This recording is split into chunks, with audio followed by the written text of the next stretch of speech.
gentlemen, welcome back to my channel and welcome back into another video.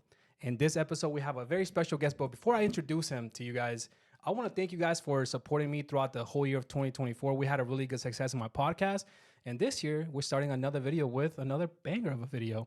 Don't forget that you can like this video on YouTube. Don't forget to share it. You can also download it and then rate the podcast on all the audio platforms you can think of.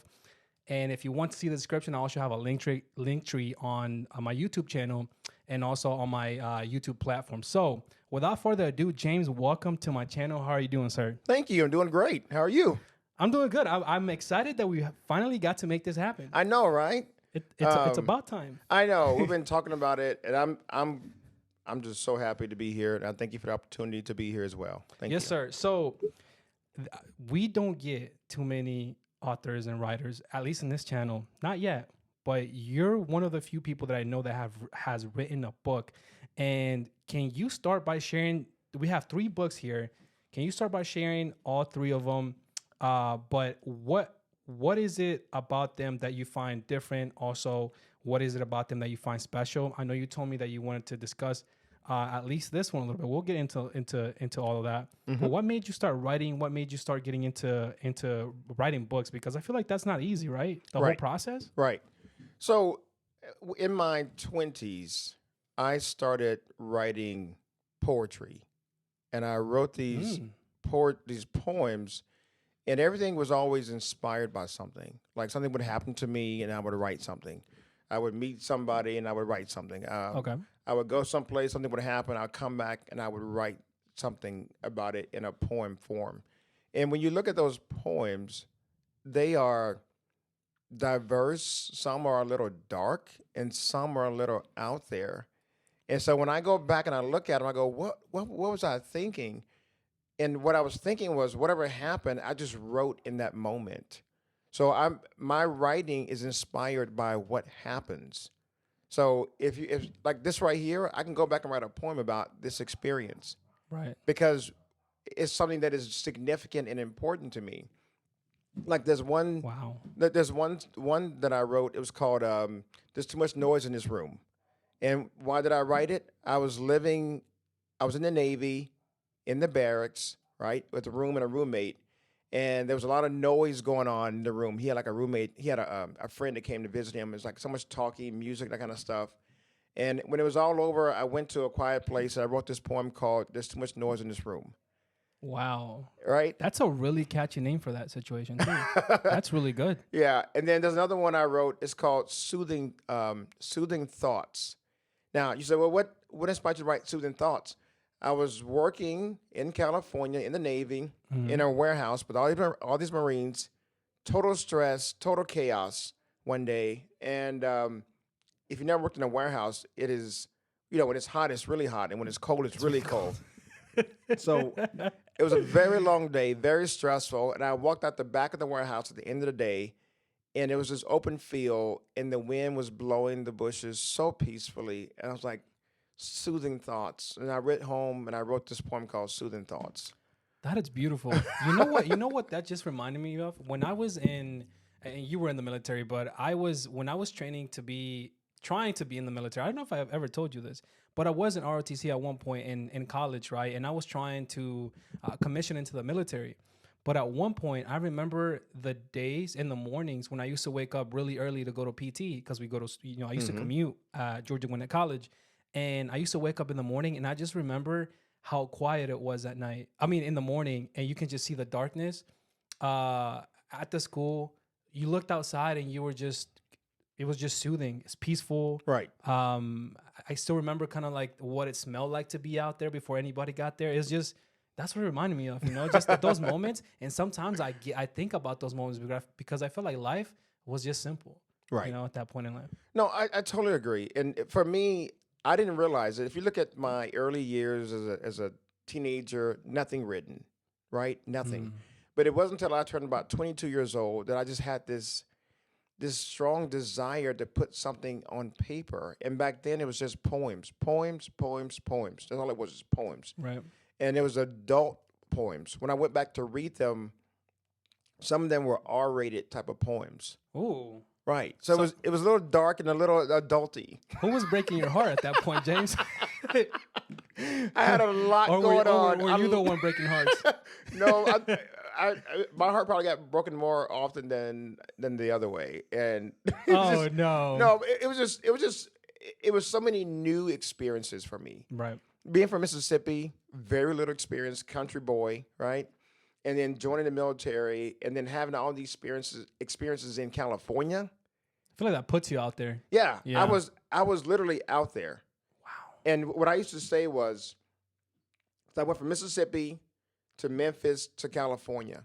And what I said was, if I would have went from Mississippi to California, I wouldn't even be here. My little brain would have been just fried from all the experiences. Right. Right? You coming from like nothing in Mississippi, country, right? Yeah. You get up, you work, you eat, go to bed, you're done. And then to be out there and see the people and all the different experiences, it just literally just blew my mind away. And I was so, it was so impactful to me that I had to just put it in a poem. And I just wrote and I wrote. And I got tons of them that I wrote that I just wrote them. And I didn't, and there was a buddy of mine, we would go back and read my poems together and we would do the interpretation of the poems. Like, what did you mean by this right here? What was the deep meaning behind this? Wow. And did it for a few years, and then it wasn't until about 2016 that I decided that I wanted to write a book. And was this one of the first books you ever wrote? Or which This was the one? very first one. So we're gonna put this one out here for people to see. And the name is Coach James, Top Coaching Tips. Right, for coaching kids. That was the very first one. I was a soccer director at a park, and I didn't really play soccer growing up. It was just something that I kind of volunteered. That's okay, fine. I'll coach my son, my kids in soccer. Mm-hmm. And then they say, hey, can you be the soccer director? And I was like, yeah, fine, I'll be the soccer director. That was the easy part. What I didn't realize was that everyone, all the coaches, some of the parents would approach me. They go, hey, how do you teach a kid this? How do you teach a kid that? How do you coach this? How do you coach this in soccer? How do you coach this? How do you coach that? And I was like, I'm the subject matter expert. And I had to stop and think. I'm like, okay, well, what do you tell them when they say my kid won't listen? Or my kids, they are messing around in line, or I'm a new coach. What should I focus on? And so what I said was, let me write a book, giving my tips of what I experienced and what I learned, and then put it in the book form. And that's where it came from. Wow. Now, people who have read it, some people who have read it, they look at it as almost like a parenting book. It talks about, how do you have a discipline policy? Make sure you have closure at the end of the season. Make sure, there's a part in here about coaching your own kids, right? So it covers a wide variety. How do you teach, sports are more complicated than people think about. Soccer, what? One ball and people, right? Right. But you got different plays you run. You got different dribble. You got passes, all the kind of things. And so Formations. Right. And so I put in there, how to teach part versus whole.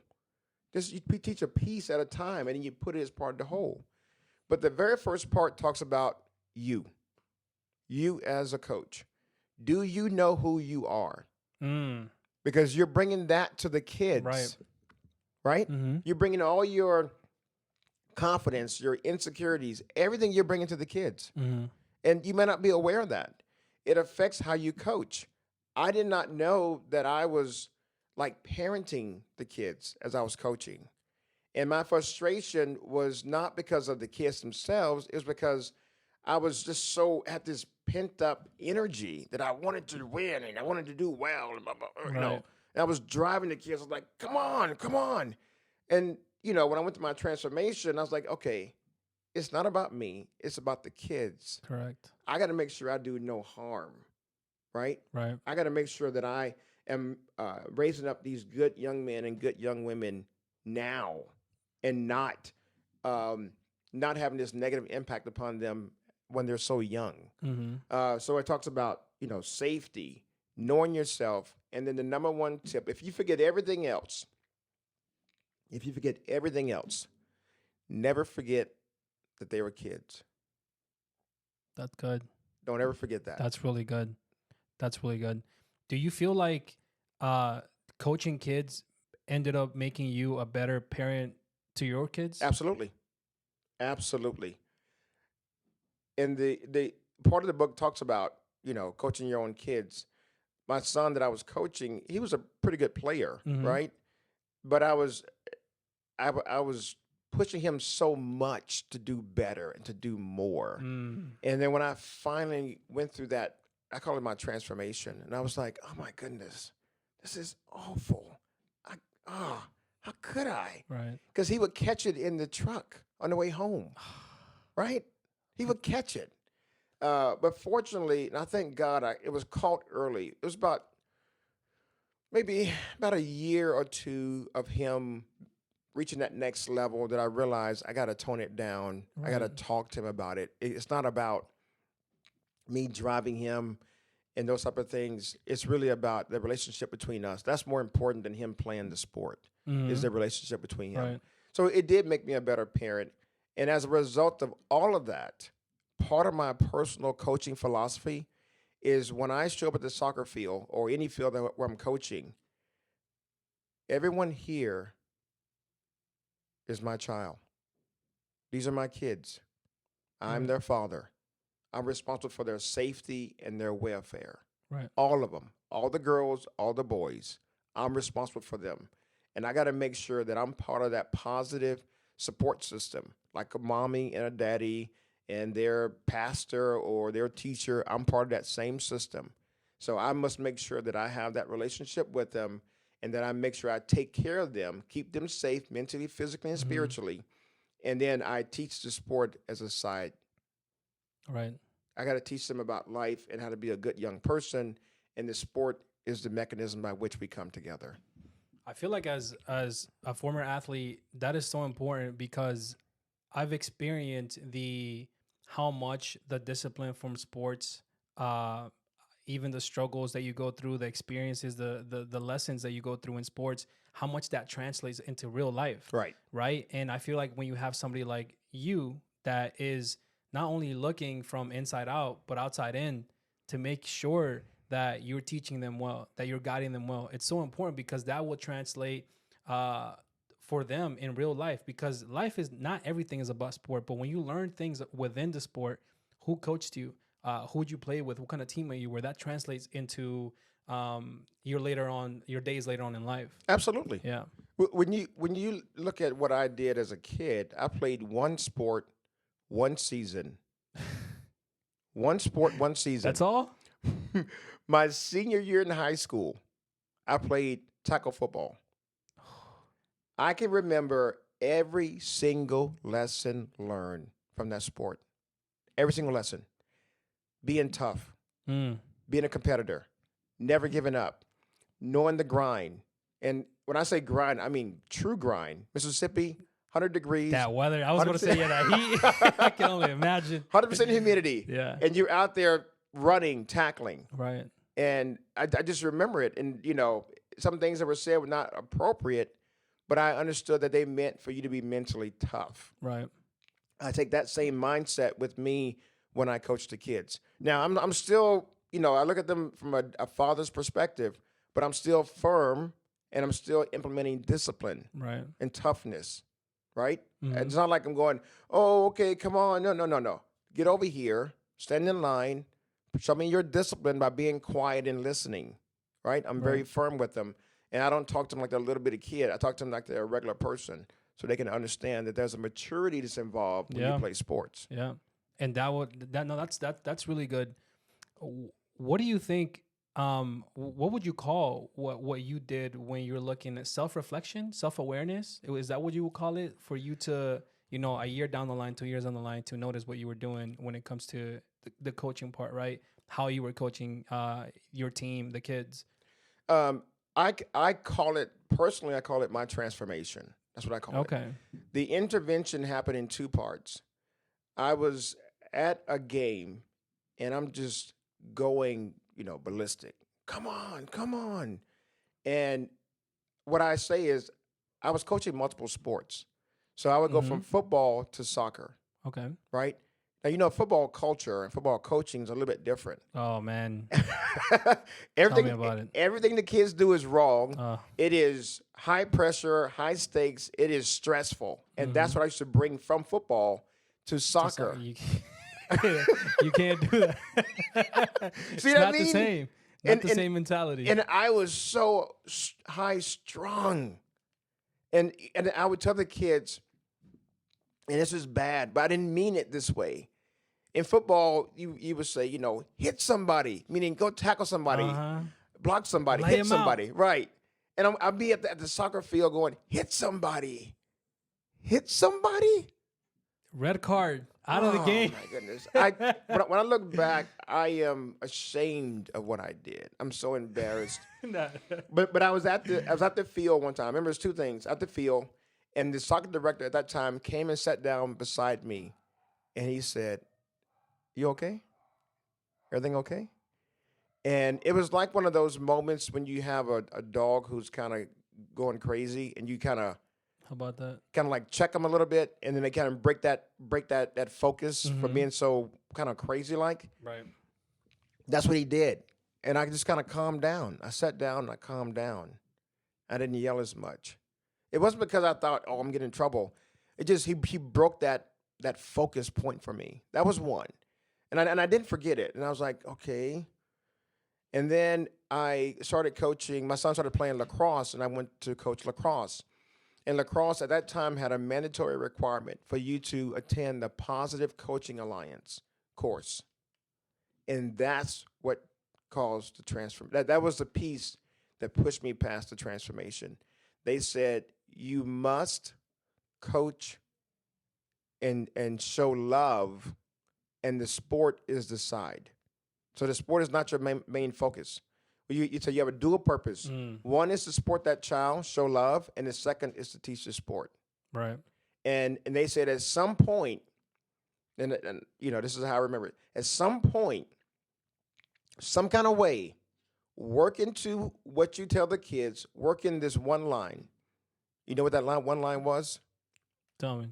I love you. At That's some kind of way, at some point, you have to work into your coaching. Tell the kids, I love you. Wow. No, that's deep, but it's so true. What you said that was a what was that, a conference? That sounds very healthy. It's the Positive Coaching Alliance. That sounds so healthy. I feel like a lot more coaches would need that. Especially I've been around sports myself. Even my brother, my sister, I ended up in a situation just like you did. And it comes to the coaching. I never really took over the coaching role, but I was just helping the coach out. And I saw the difference between coaches and how they carry themselves. We all have a different way of teaching things, right? Sometimes maybe how you were taught in the past, or Right. How you feel like it's best at the moment. But the fact that you did all that reflecting to eventually get better at it and looking within yourself, I think it's perfect. I think it's great. And that makes you even a better person and a better coach. I appreciate it. Coach James from now on. I appreciate it. But it was, it was, before that, it was very stressful. Now it's not as stressful to coach. I mean, I used to go home, voice all raspy, just nerves fried. Yelling. Because I was just so, just that stressed out person trying to yell and project that to the kids. Now, my yelling is more focused. Hey, move back. Hey, move up. Hey, cover that person over there. And it's not so much just yelling just to be yelling. Right. Another thing in there that I put in the book about the coaching was, do not tie, when you lose, do not tie that to the kids. The kids should never, the kids would know that they lost, but you should never tell them that they lost. And what I was talking about was, you know, you play a game and you say, oh, the referees caused us to lose, right? A lot of bad calls. Or you play the game and you lose at the last second of a one goal, right? Right. It can be heartbreaking. Right. That hurts It does. so much. And what I said was, the kids are not the score. They're not the score. Focus on their effort. How well did they play? That's what you focus on. Right. You tell them, hey, man, I worked out, but you know what? I'm proud of the way you played. I love the way you played. We got to do better next time, but this is how we got to play every single time from start to finish. and you focus on that, not on the fact that we lost. Because they're going to hear it from their parents. They're going to hear it from other kids. Focus on the effort because Yeah. you can build upon that, and the kids will appreciate it. Yeah. I mean, they're already feeling down from the loss. And now Right. you jumping on that. Right. It's just going to make the whole situation worse. And I don't single anyone out. You could have been the goalkeeper and you missed it. Right. Don't care. Don't focus on it. Focus on the effort. It's a team sport. Let the kids enjoy it. And remember, these kids are young. The ones I'm coaching now are kindergarten and first graders. Oh, they're still early babies. Yeah. I have to be careful. They're just having fun. They're just having fun. The future is in my hands. Yeah. I have to be careful. Yeah. Most of the time, I'm their first coach. That is true, actually. I didn't think about that. Yeah, you would be the first one. Are those like the only ages that you prefer teaching, or those are the ones that they have you teaching? Or which one's like your age range that you prefer teaching yourself?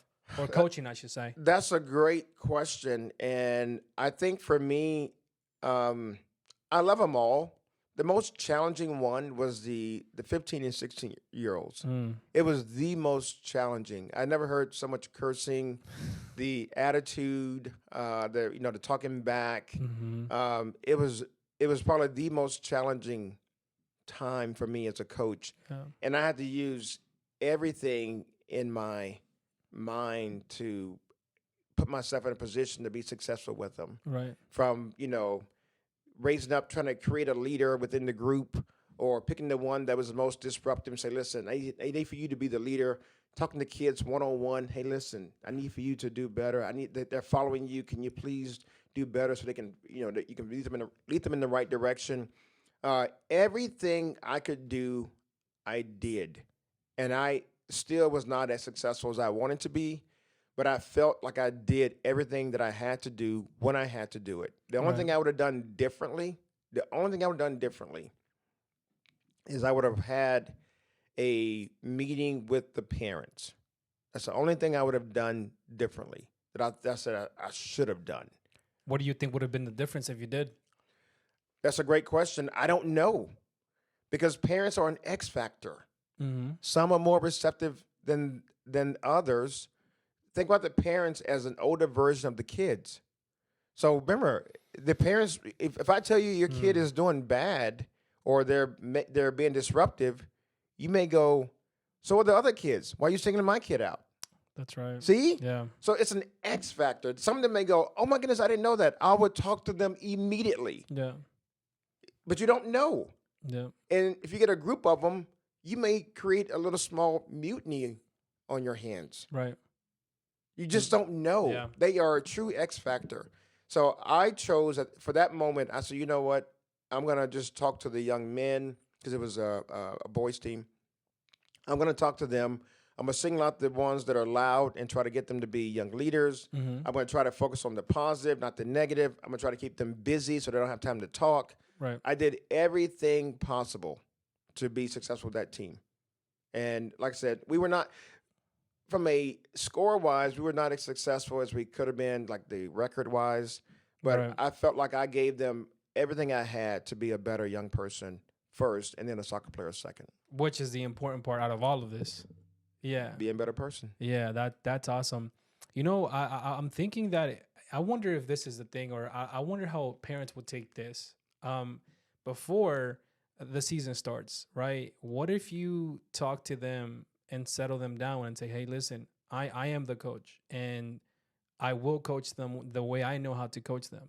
That's not personal. I will do what's best for the team. How do you think they will take that? Because I know some of them will still be like, I don't care. It's my kid, That's a tough situation. Especially, I'm assuming, was this rec? That was rec. Right. Right. So it was not the high level or advanced level. Correct. Well, the reason I'm asking is because I know in rec sometimes they're just there for the fun or just for recreational activity. But I feel like once you're in high school a little bit more, that the parent and the coaching kind of spreads away. It's not as close, or they don't intervene as much, because now the kids want to be there. You know what I'm saying? It's not like a... No, I totally understand. And so what you just said is what I do now. Okay. Okay, so we did come back to that. Nice. Before every season, and I got so now I have two programs that I run. One is for the kindergartners, right? It's like a little Tykes program, Okay. 5-year-olds. So I meet with the parents and I say, listen, this is how it's going to be. This is the program. This is what I expect. Yeah. And the parents have an active role in it, Oh. right? Now I have the next level. It's the, you have a academy. There's a program before that called the pre-academy. It's to get the kids from rec ready for the academy, the more advanced type of Nice. Yeah. soccer. And so that's what I'm taking raw talent. I'm trying to carve them into soccer players mentally, physically, and spiritually Right. before they go to that academy program. And I meet with the parents before the season starts and I tell them, this is my coaching style. This is how I do business.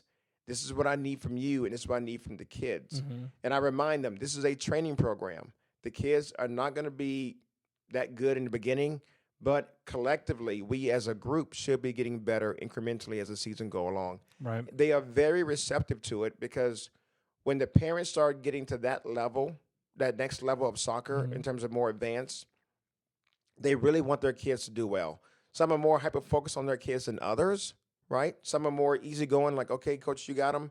And some of them are like, Yeah. hey, get over here, run over there, go there. They want to be more involved. And that's Yeah. fine. I take all of it because I have been that parent on the sideline, not once, not twice, A lot of 3 time. times. Yeah. Yeah. No, that makes a lot of sense. I mean, being able to handle that takes a special person. I don't think that's easy, especially with so many personalities and so many parents. I give you a lot of props for that. I appreciate it. But part of it is who's teaching the coaches?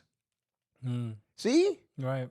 No one. Yeah. If you wanted to go coach right now, they would say, okay, give me a background check. Okay, you passed. Here's your team. Bye-bye. Send you off. See? Yeah. Yeah. No one tells you what to do. Yeah. That's good. Who's coaching the coach? Yeah. That's actually even a good title for the book too. Who's coaching the coach? This is good, James. I wanted to transition into talking about. I know you have other books here, but this is one of the main ones that you wanted to speak on, which was a leadership guide for young girls. And I want you to get more into it, but I'm gonna share the book here so people can see it. Yeah, and then read the subtitle. And it says, "Finding and Awakening the young leader in you." Nice.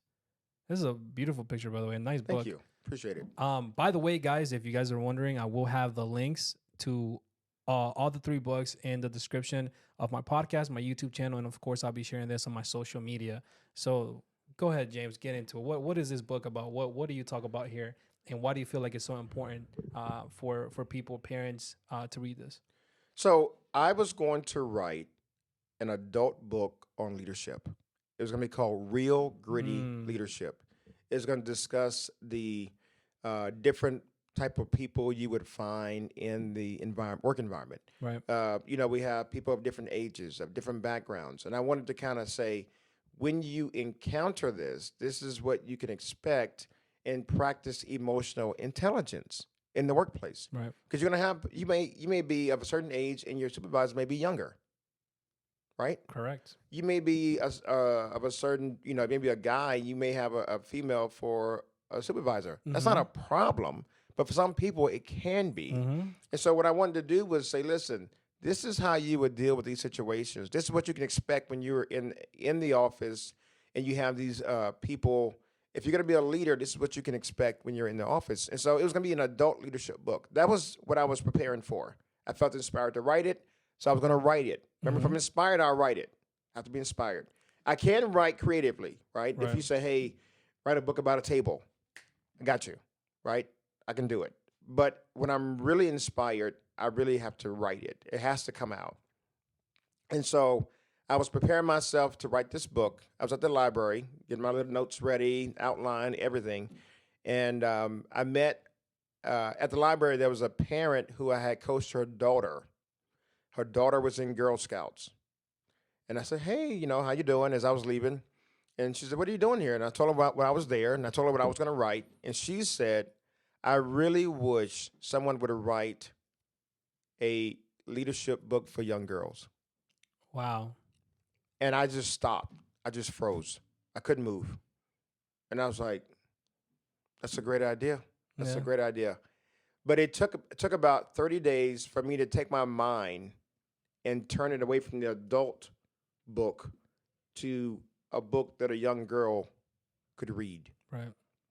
And I wrote it, I was inspired to write it because a lady asked me about writing that book for them, for Girl Scouts, for young girls, and I absolutely love it. And I love all my books, but this one I think can be one of the most impactful to the population, to people in general, to young ladies in general. Right. It's focused on young ladies, but if I took the content out and changed the cover and the name, it could be for a young guy. Right. It can be for young men. It can be for anyone. It talks about you as an individual. Do you know what type of leader you are? Have you thought about being a leader? Right. And that's why the subtitle is "Finding and Awakening the Young Leader in You," because there's a leader in all of us. That's what I was going to ask you next. I was like, do you believe that there is a leader in all of us? Yes. And what I tell them is that the leader is not the one who talks the loudest. It's not even the one who goes, "I'm a leader." Right. The leader can be the last person on the team who shows up every day, does their job, never complains, and totally supportive and gives you 100% every single time. That's a leader of themselves that can influence the others. Because leadership is about influencing the others to get them to finish the project. Right. I feel like, especially even with your background, you have such an understanding when it comes to leadership because of the military, right? I got a question.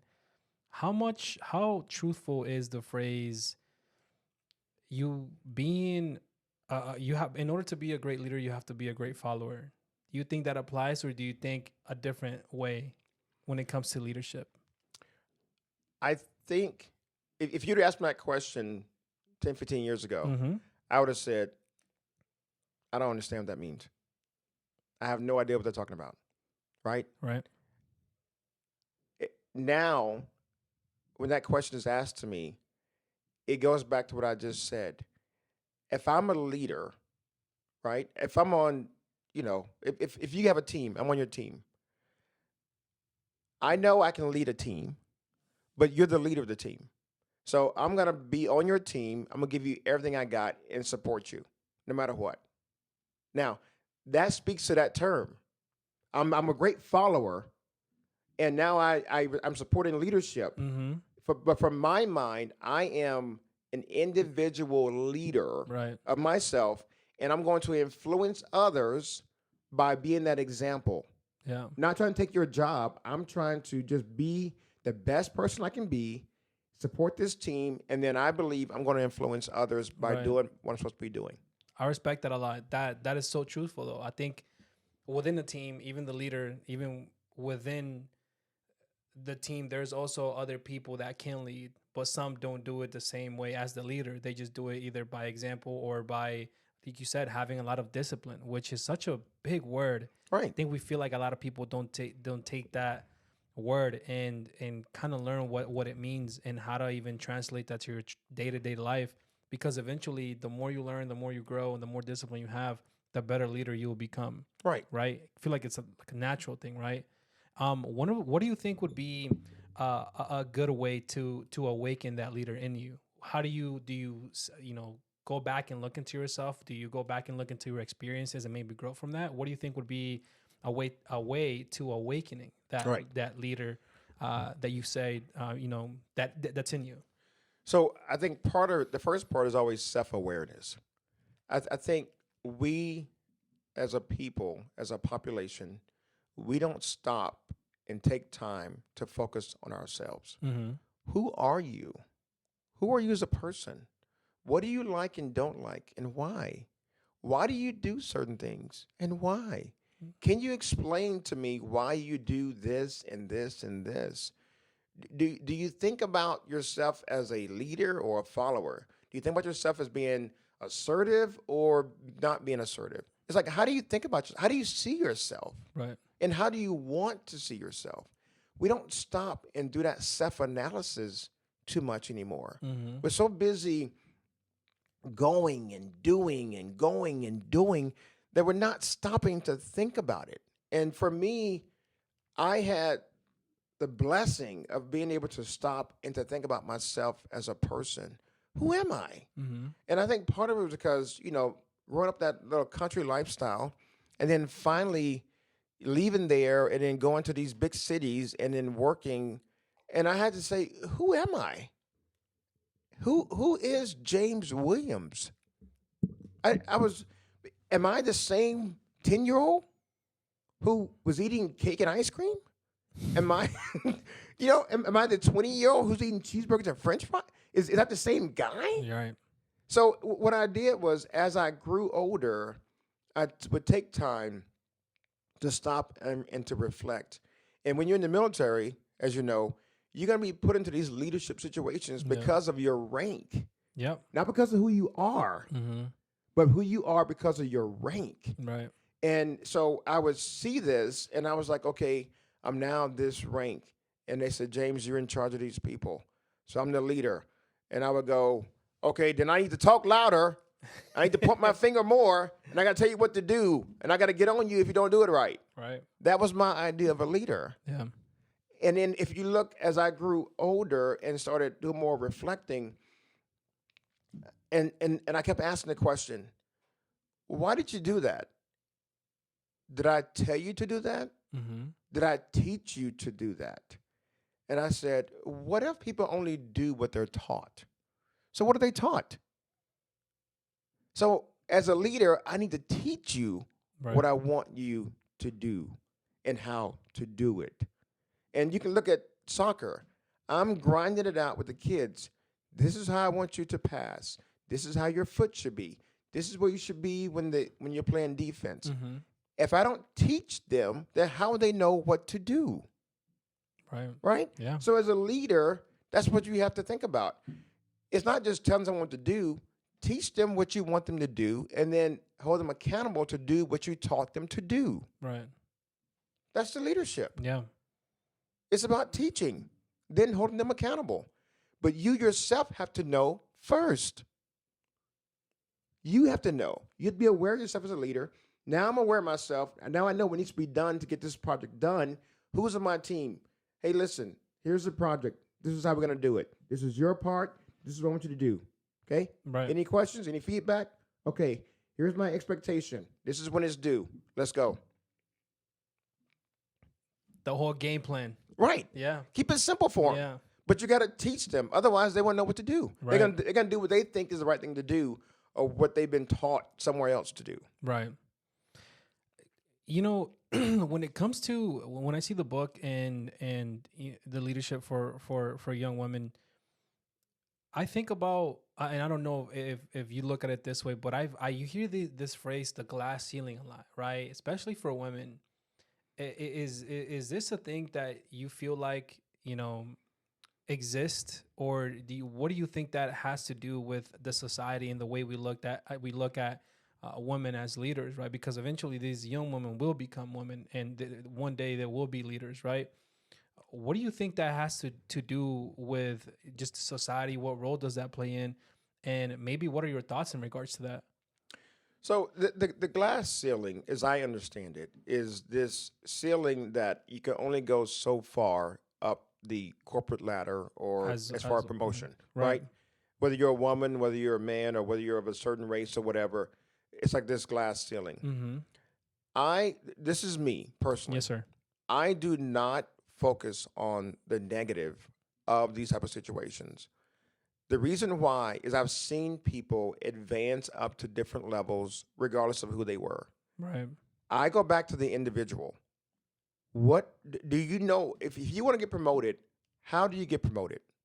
And I don't mean like check the box, check the box, check the box. What do you do? Mm-hmm. It's a grind. Yeah. And if you look at it from a math perspective, okay, how many high-level positions are there? As you go up, there are less and less. Path is narrow. Exactly. Yeah. So if you got 20 people competing for one job, and we'll say 2 of them are ladies and 18 are men, most likely which one is going to get picked? Right. See what I mean? Yeah. Yeah. So let's not look at everything always from a negative perspective. Is that element sometimes present? Yes. Right. I'm not going to say it's not, Mm-hmm. but it's not what I focus on. I focus on me being the best that I can be, Mm-hmm. me competing in a savvy way. Who do I know? Have you Right. considered that? That's why I said it's not just checking the box. It's not what you know, it's who you know. Yeah. Have you tried to form any relationships? Are any of these people your mentors?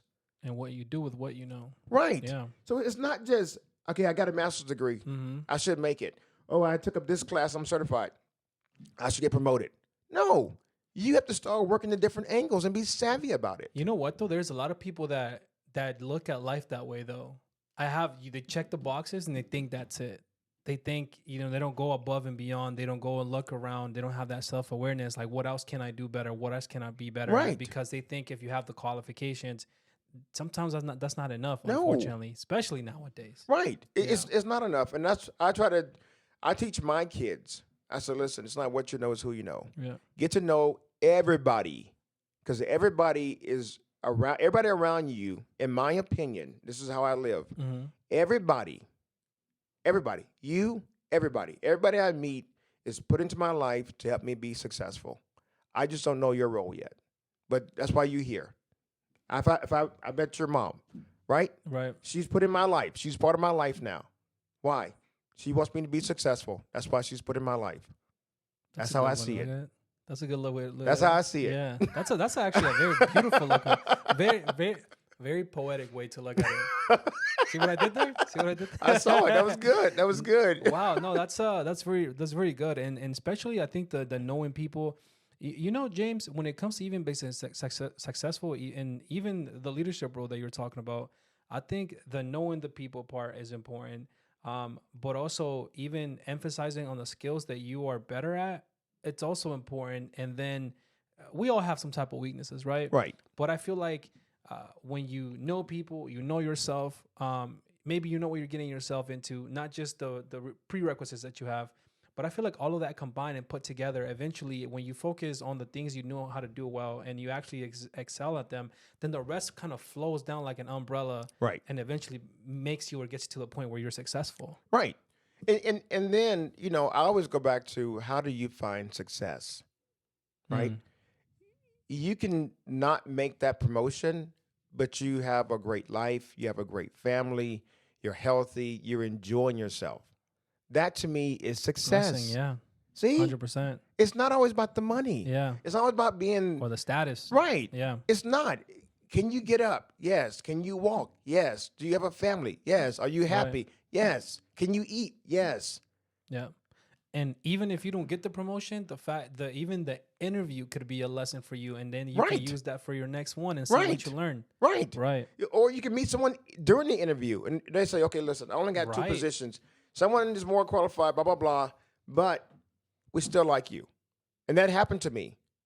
I got interviewed Let's for a hear job. this. I would love to hear this so people can listen, because it's real though. People do not take advantage of this, but I feel like I have an idea on what you're getting into. Go ahead. Yeah. Let's hear it. I got interviewed. What was posted was one job. And I went to the interview. And the interview room was a conference room. It was about, I don't want to exaggerate. It was about 6 people in there. And they all had their own Wow. batch of questions to ask. And you sat in the middle. 6 people in the panel? Yeah. 6 people are asking you Oh. these different questions. So I'm in there. They're asking questions. I'm going through it. I think I'm doing really well. I'm just going. And we get done.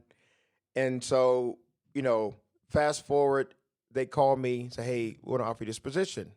Okay, great. I got promoted. I go in.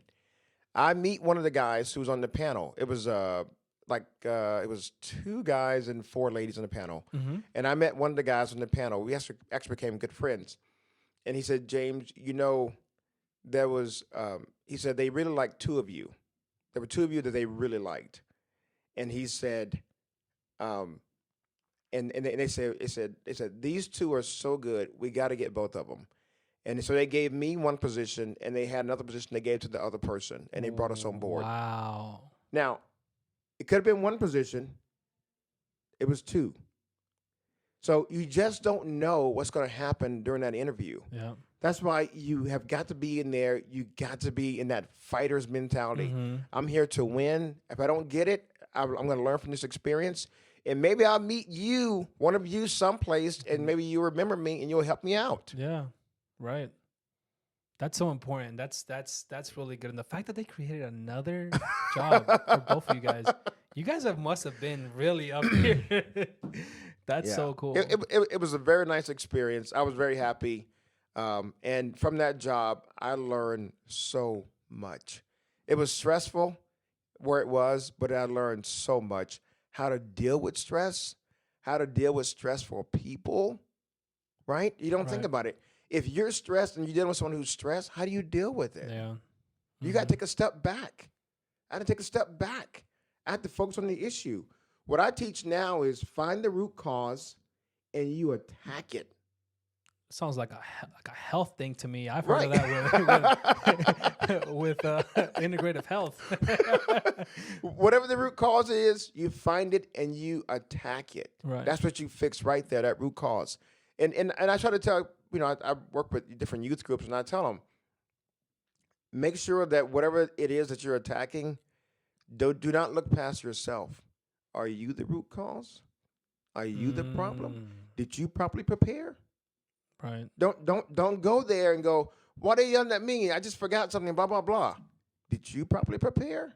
Okay, your lesson is to properly prepare every single time, check and double check, even triple in some cases.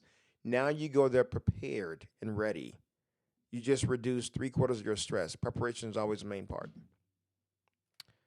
I think preparation is important in that sense because especially when it comes to the moment, for lack of better words, when it comes for your time to shine, you get less nervous and less anxious. Right. And you feel like you're more level-headed when you're going into the task, the interview, or whatever you have to do to perform.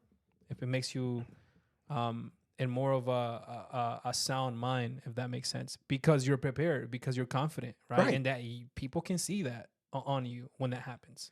There was a quote that I read a long time ago, and they said, success is 3/4 preparation, 1/4 opportunity. That's good. 3/4 preparation, 1/4 opportunity. That's good. Yeah, no. I've heard of something similar to that, but I'm not gonna say it because I don't want to botch it either. It's okay. But It's okay. That's It's okay. good. No, it's that's, okay. that's really good. That's how I see it. Is when I go someplace, especially someplace new like here, Mm-hmm. I have to be mentally prepared because this is an opportunity. Right. So it's not Yeah. the opportunity itself is going to be there, but am I prepared for it? Yeah.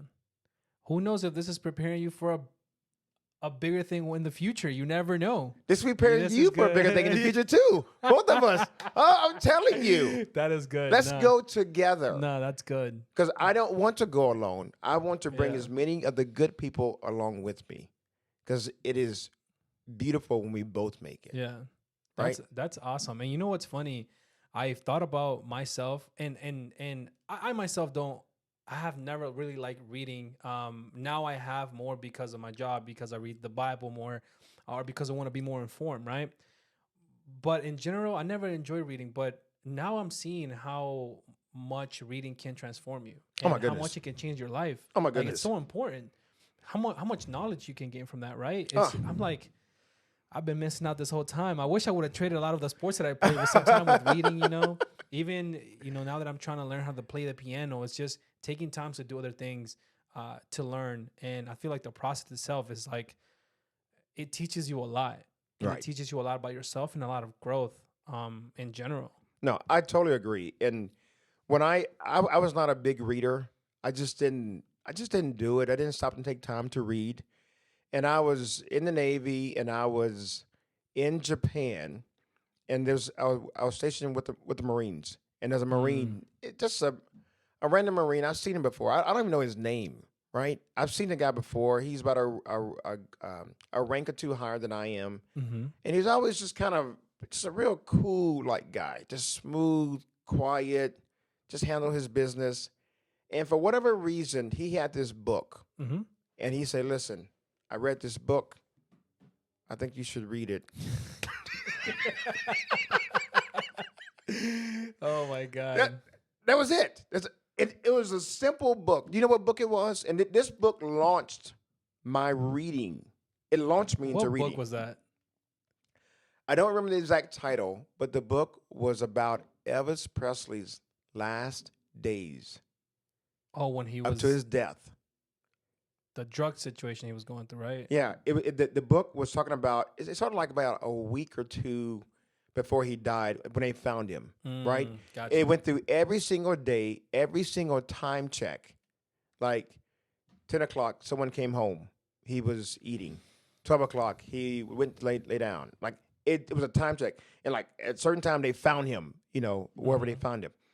And I was like, oh my goodness. Now I watched Elvis Presley growing up, right? I watched his movies growing up, but it was just so fascinating to me.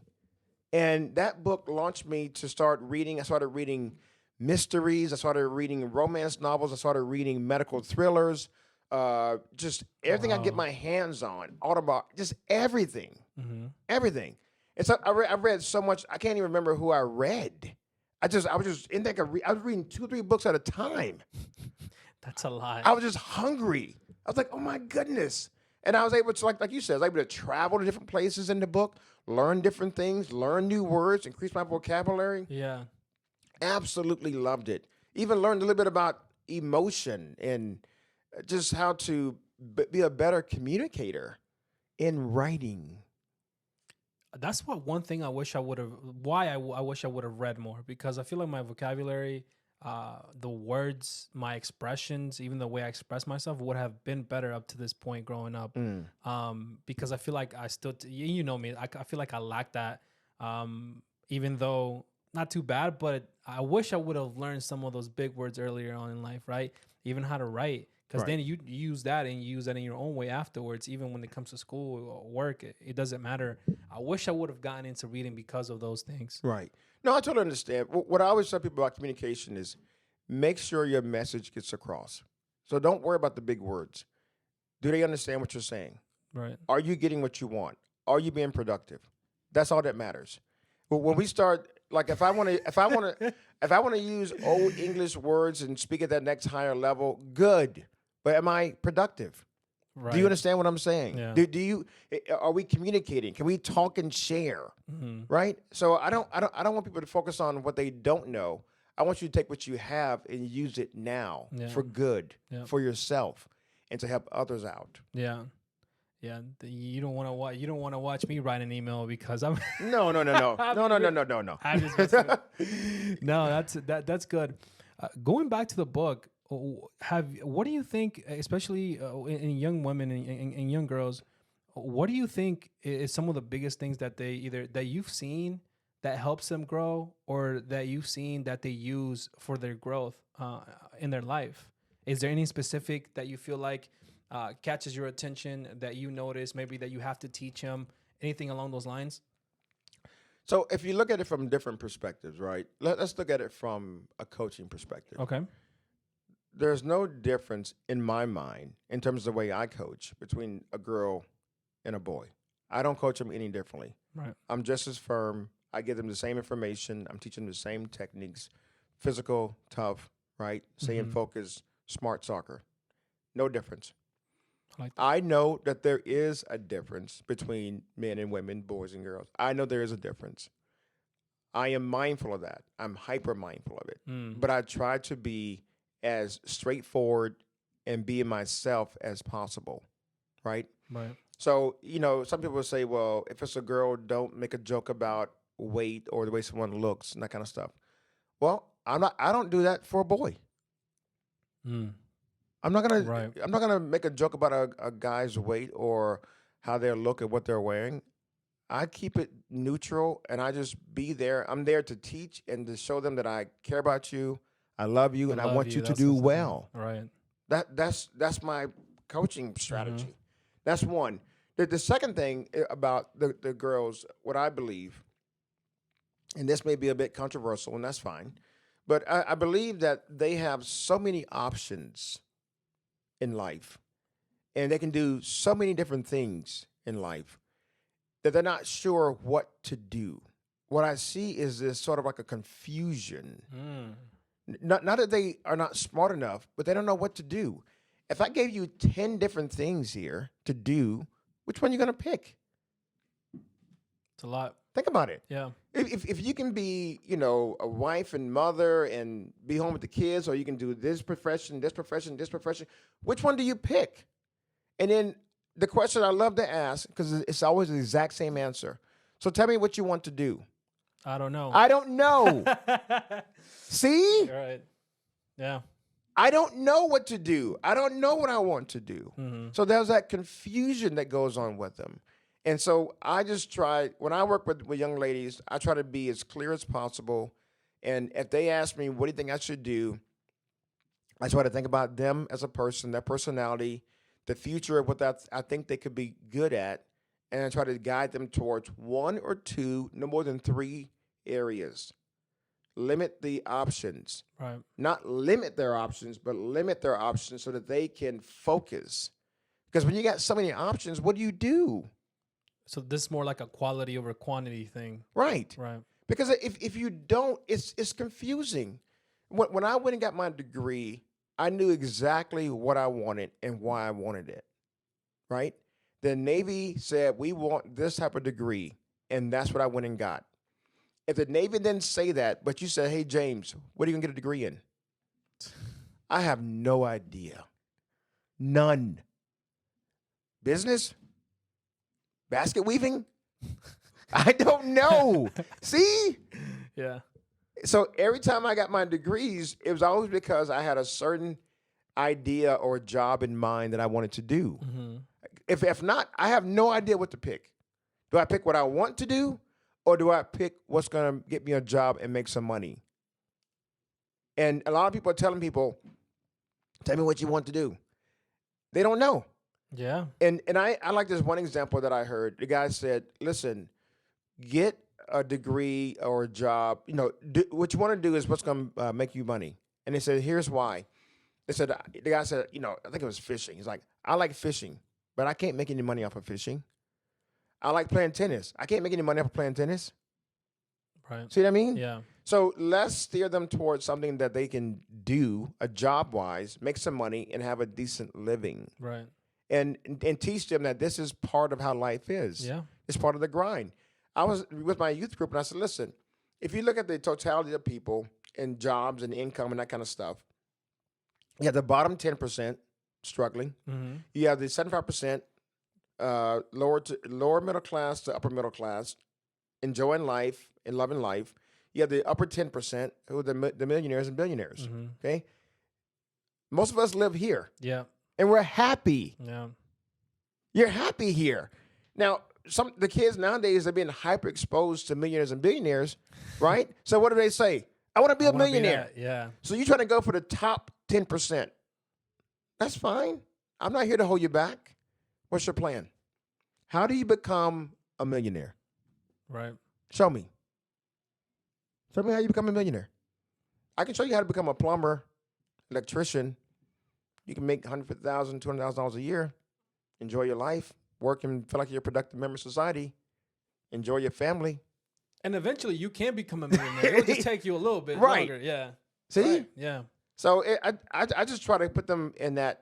I don't put them there. I want them to realize that most of us, this is where we live and we're happy. Right. And one guy said, why you want to put us in a box? I'm not putting you in a box. Yeah. If you want to go for that, go ahead. I'll be over here asleep because I gave my 8 hours and I worked as hard as I could. I'm going to bed. Then let me know how it feels to become a millionaire. you know what though? There's people that are content and happy with, not even making an excessive amount of money, and just because they appreciate other parts in life, Right? Or they value the family time, their living lifestyle over just the monetary side of things. Right. Yeah. That's what I said before. Can you get up? Yes. Can you walk? Yes. Can you eat? Yes. Yeah. Do you have someone who cares about you? Yes. It's like all the You're parts blessed. of life. Yeah. Right. That's a great life. Perspective, ladies and gentlemen. See? Yeah. And that's what I focus on. For me, it's never about the money. The money is to support the people that I love If it wasn't for them, who knows what I'd be doing? Right. Everything I do is for them, not for me, for Mm-hmm. them. Are you happy? Do you feel comfortable? Do you feel safe and secure? Okay, I did my job, and I'm happy that I did my job. I'm happy Yeah. because they're happy. That's beautiful, man. That really is. That's a great example. Do you feel like writing books and then teaching kids and being that example, sometimes even to them, a father figure, a coach? Do you feel like that's part of your purpose in life? Absolutely. I love that. Absolutely. And that's why I said when I go to the soccer fields and I have these 20 some kids in front of me, these are not 20 soccer players. These are 20 of my kids. I'm responsible for them. Their safety, Mm-hmm. their welfare, I'm totally responsible for them. And when I went through this transformation, it was the first transformation was trying to be a better person, trying to be a better coach, Right. right? That was the first one. The second one was finding that purpose in life. And that was I need to give and to share. And if I'm going to work with you, I need to work with you and I need to share myself so we all can be better. Mm-hmm. I'm not saying I'm a saint or I'm perfect. Right. What I'm saying is that I want to help people. And so when I started volunteering with the youth groups and I saw and talked to the young men, and I said, hey, you're a young Christian man, right? Do you know who you are? That's who you are. So when you go someplace and you're exposed to something, remind yourself of who you are. You're a young Christian man. Would a young Christian man do this? Then why are you doing it? You see It's what a I'm lot of saying? self-reflecting. Yeah. Right. Yeah, I man. want you to think about it. Mm-hmm. Because right now they're just doing. Hey, try this. Hey, try this. All these different options. What do I do? Well, I don't know what you should do, but try this right here. See So what happens. right. So I want them to think about that. And so when I started working with them, that's when I said, I think my purpose is a little bit broader. I think I need to reach out. And so I've been working a lot with the young men. And my vision, what I would Mm-hmm. love to happen is to work with a group of young men and a group of young ladies, and at some point bring them together to talk so that you can hear what the ladies are saying and how they're feeling. Because right now you don't know. You think you know, but you don't know. Right. I want you to hear them tell. I want you to hear them say how they feel when you break their hearts, when you talk a certain way to them, when you treat them a certain way. I want you to hear it. There was an example someone said to me about a week ago. I think the young lady went on a date, and the guy opened the door for her, and the guy paid for the food, and the guy met the parents and shook the hand of the dad and said please and thank you. And the young lady was overjoyed. Why? Why are you overjoyed? That's what the man should do. Right. But because we don't do it that much anymore, she was just so surprised that he actually did it and so happy. I want to get us back to that. It's not getting us back to a tradition. I'm trying to get the individual to get back to being a good person and working with the other people. You know what though, James? I feel like the importance of this example specifically of a man understanding emotions and feelings is something that, especially being exposed at a young age, could really benefit them later on in life to become a better son, better father, better husband. Absolutely. Because as men, society tells you, to be a certain way, and it's just a lot of roughness. Even sometimes we don't even know how to express to other people, other men, other family members, even or maybe one day our spouses, how we feel because we've never learned. But Right. when you're exposing them at a young age, they understand that vulnerability is okay. It's not a negative, right? Right. But it helps you build relationships later on in the future. Right. And it's also a way of communicating.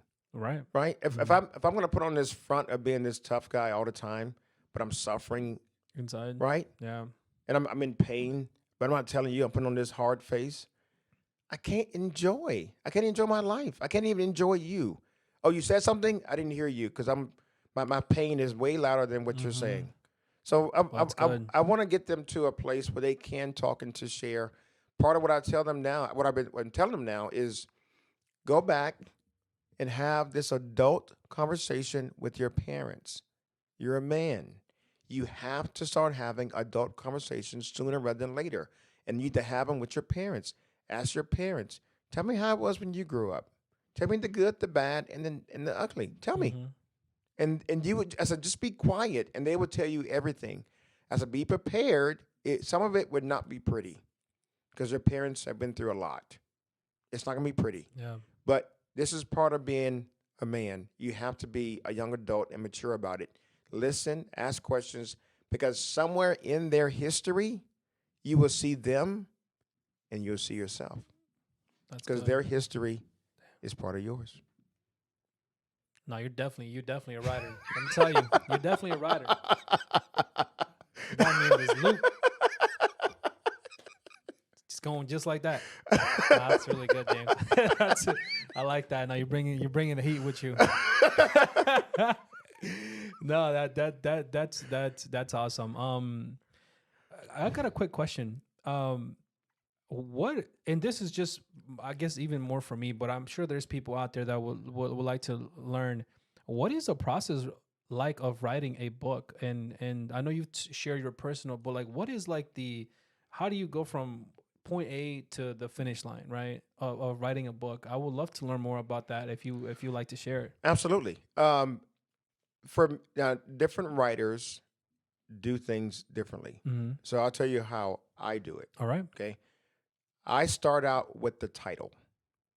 The title is the hardest part for me Okay. because I'm trying to be creative. I'm trying to capture the book. I'm trying to capture the end of the book. I'm trying to capture the story. I'm trying to capture everything in that title, good, bad, or indifferent. That's just my writing style. Right. I want the title to matter for me. Right. So I start with the title. That's first and foremost. I got the title, and my focus point is the title. Does everything I'm about to write and create fit into the title? That's one. Second, I do my outline. So what exactly do I want to talk about? What is the first part? What is the chapter? What is this? What are the details in this chapter? And I write out my outline before I do anything. The outline is my guide to write. I Right. feel like everything that I need is in here, right? But this tells me what I should be focused on. So if I'm focusing on, like the coaching book, one of the tips about safety. Okay, so one of the tips is safety. Got it. So tell me everything about safety, and I just write. Now there is something I call the zone. Locked in. Oh my goodness, it is the most beautiful feeling to be in the zone, the writing zone. Yeah. It just everything comes to you, and it's almost like you cannot type fast enough. Oh man. You can't. It's just coming to you.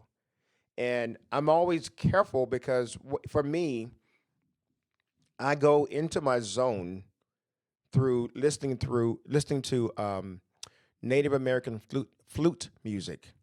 I've never heard of that. Oh my goodness! I've never heard of that in my life. Never. One of the guys I listen to, I want to say his name is Carlos. Carlos. He must be good. He is good. I'm telling you. I listen to that, and that takes my mind. It removes. Remember, they're speaking a language I don't understand. In some cases, just music. It's that Native American flute music, and I see the image that he's trying to create with this music. Am I that warrior? Am I on the hunt? Right? Am I in that leadership position? Am I working with my other warriors as we go out to war? Right? Did one of the warriors get hurt or injured?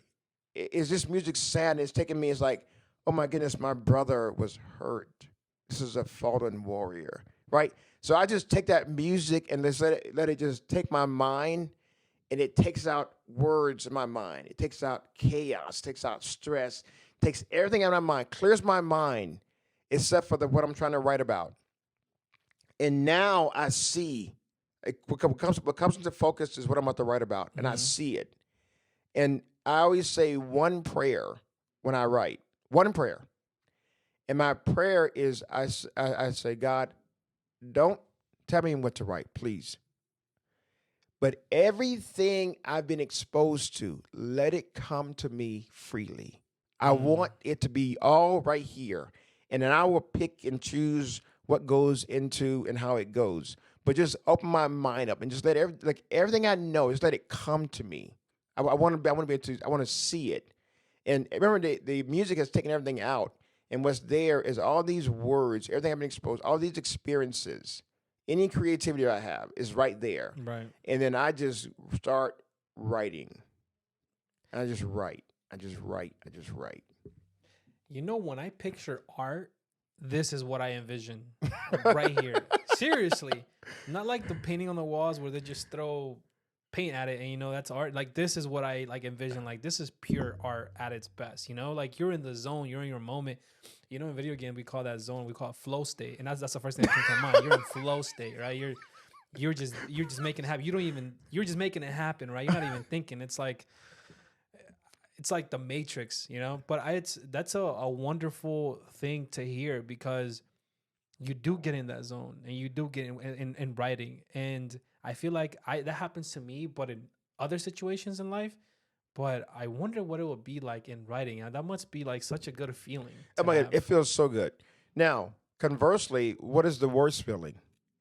Is when Being somebody disturbs you when you're in the in zone. the flow state, in the zone. It is one of the worst feelings, and I've had it happen. And I almost when I go to different places to write, whether it's in my house or in the library, I'm almost like the dog trying to find the right place to use the restroom.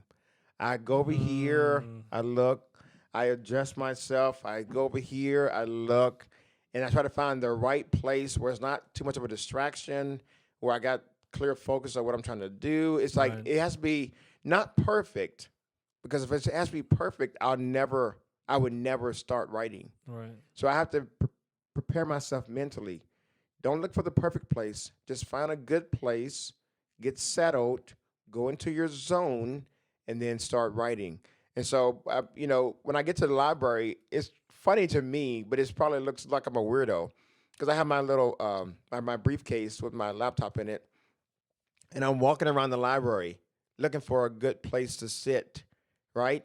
And it's a near a window, which I like to be near a window, so I can. To So me, you it's can like look out while you're like I in. can look out, I can see the weather. It's a free flowing, the whole.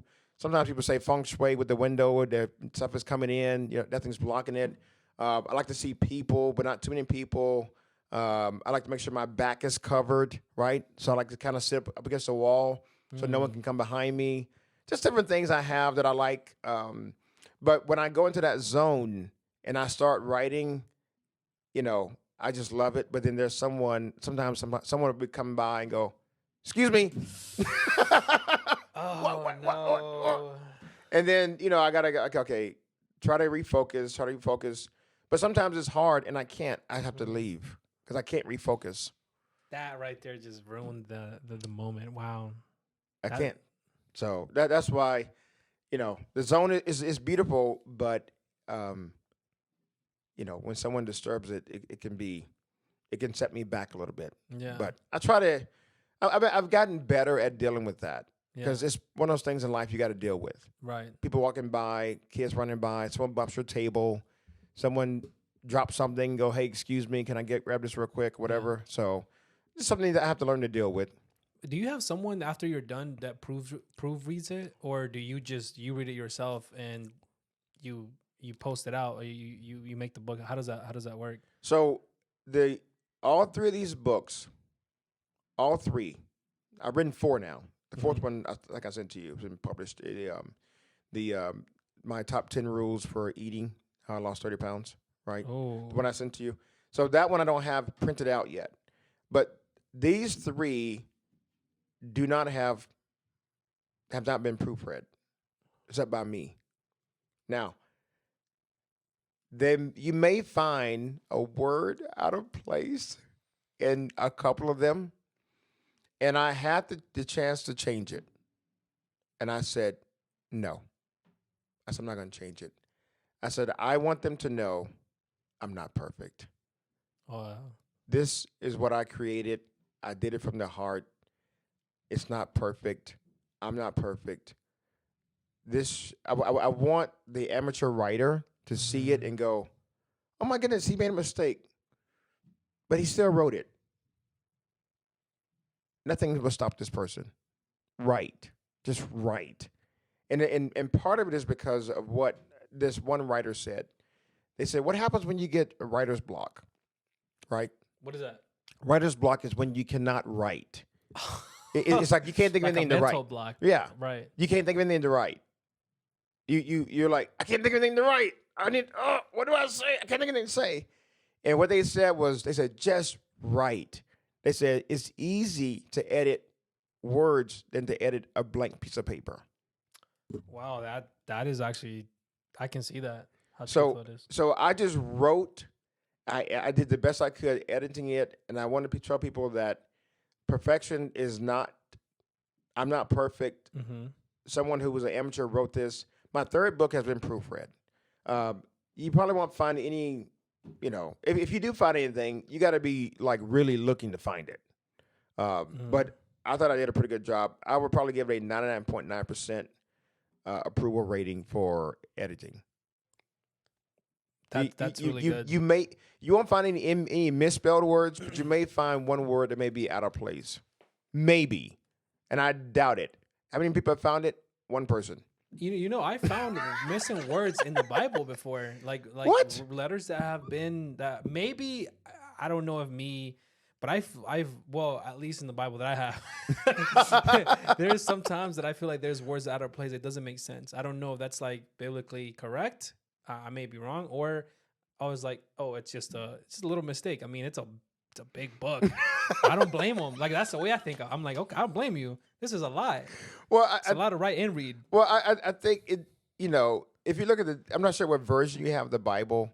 Some of the old ones written in that old Like English King language. James? Yeah, with the King James, but there are different That's- versions of them. Oh, that's so hard. Yeah, some of them are written in that I old don't mess with those language. I know. James. Some of them are written now more in the contemporary language, and those are the ones I like to read because it's written more like in the way we can understand it. I like those better, like Yeah. NIV versions and stuff like that. Yeah, no, 100%. Yeah. I like so much easier to understand. I know. When I started reading the Bible, I started reading it like the King James version, like the complicated one, and I'm like, how do I understand that? Exactly. And then you're like, oh, there's Bibles that are for people who are learning, so get that. And then there's different versions with lighter words. Get that. Oh, okay, cool, perfect. Yeah, and some of them have commentary in them. There's one, I forgot what it's called, Bible Gateway. I want to say it's online. I just learned that you can click on a book. It will show you the different chapters and will give you a 1 or 2 word sentence about what that chapter is about. That's actually really good. Yeah. So you can kind of memorize it a little bit easier. Yeah. So that, say you want to look at James, it'll say, okay, James chapter 1 is talking about this. James chapter 2 is talking about this. Genesis chapter 1 is talking about this. So it's like it tells you what the chapter is about before you read it. So if you want to know, like, what happened here, it's like, this is what happened. This happened with Elijah. This is what happened with James. What happened with in the beginning, in Genesis. Right. I love it. No, me too. James, when you come up with the other book, you might have to stop by again and Absolutely. come back again. Oh, absolutely. I would love to come back. I appreciate you for this opportunity. I hope that the message and the purpose for which it was intended is met. Right. Yes, I sir. hope that this is something that will blow up for you, right? Yeah, and be appreciate it. successful for you. That's what I hope and pray for you. No, thank you for you Yeah. too. I know this is a lot of work that you've put in for and for the people that are listening and watching on YouTube. I will definitely on my social media. I will reference the links to your books, but also I would like to give to some people. I'll give them away, man, because I feel like it's so important, especially with friends that I have that have kids. It's something that I would love for them to read because you've been through the process. You've had so much experience in this. And what a better way to learn than somebody else's experience and life experience, right? You walked that path, Right. You know what I mean? That's so important. Is there anything else that you would like to share in this podcast today, or any messages that you have for parents, coaches, kids, anything you'd like to say to the community? Absolutely. I think what I want to share with them is what kind of one of the things I mentioned before, and that is let's press pause on our busy lives.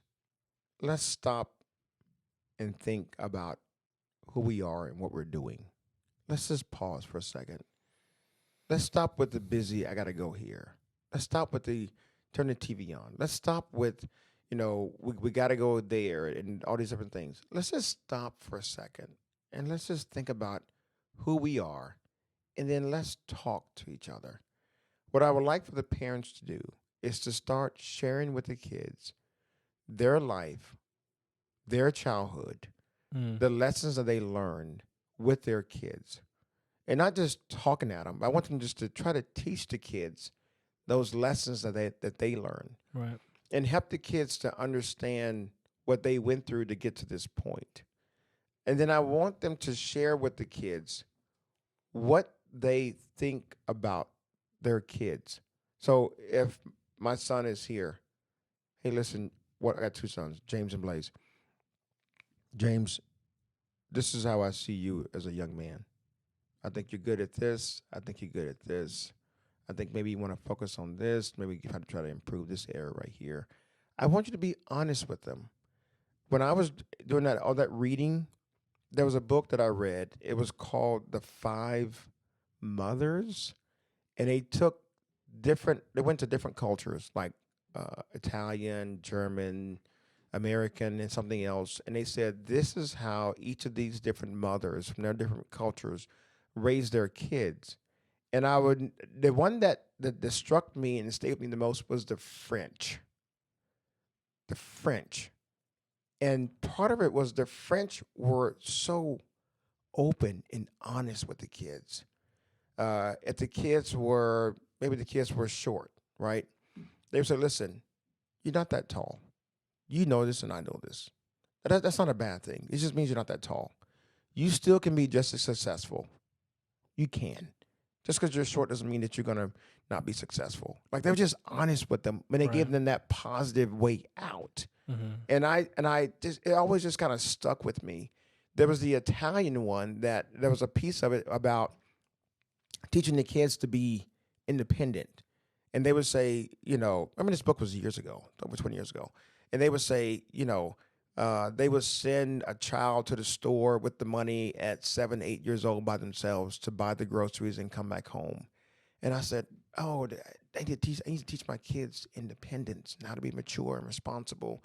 I need to be honest with them about who they are and what they can, as a person, and things they need to prove on, and why this is important. Why is reading important? Why is learning math important? Why is learning about money is important? Mm-hmm. And so what I want the parents to do is stop, just pause, think about themselves.